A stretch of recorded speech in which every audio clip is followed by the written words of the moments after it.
بسم اللہ الرحمن الرحیم۔ لڑائی کے میدان میں مجھے پرواہ نہیں ہوتی تھی کہ موت میری طرف آ رہی ہے یا میں موت کی طرف جا رہا ہوں۔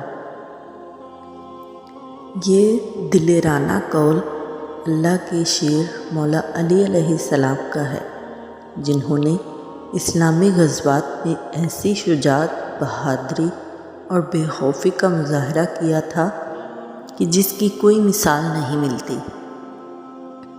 غزوہ بدر مسلمانوں اور کفار کے درمیان لڑی جانے والی تاریخ کی پہلی عظیم جنگ ہے۔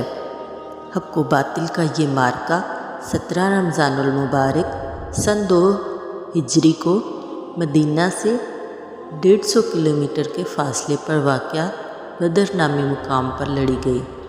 اس جنگ میں مسلمانوں کی تعداد کفار کے مقابلے میں کافی کم تھی۔ اس کے باوجود مسلمانوں کو مشرکین پر فتح حاصل ہوئی۔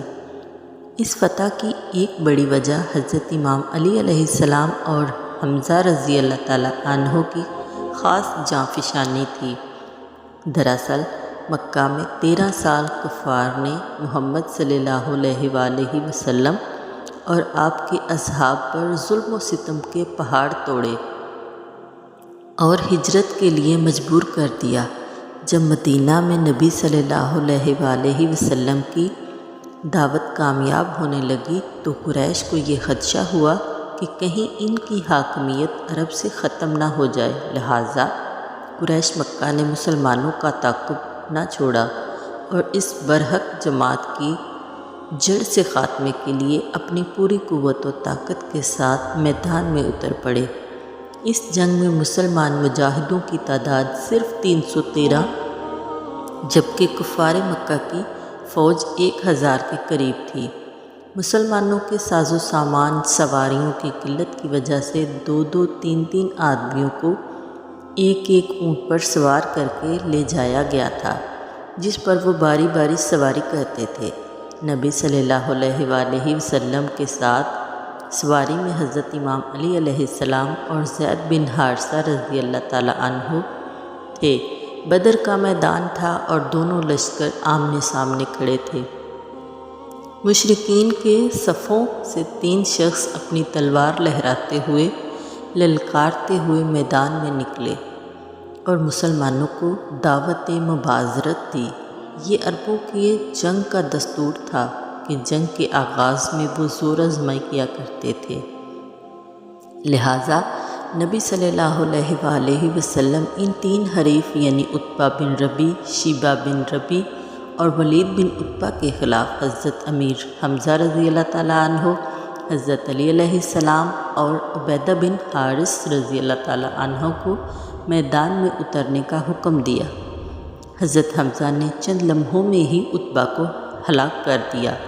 ولید امام علی علیہ السلام کے مد مقابل آیا۔ ذوالفقار کے دھار اور قوت ایمانی سے بھرا حیدری بازو کے آگے ولید زیادہ دیر نہ ٹک پایا اور اس کا کام بھی تمام ہو گیا۔ حضرت عبیدہ نے امیر حمزہ اور حضرت علی کی مدد سے شیبہ کو موت کے گھاٹ اتارا۔ ایک روایت کے مطابق حضرت علی علیہ السلام تینوں افراد کے قتل میں شریک تھے۔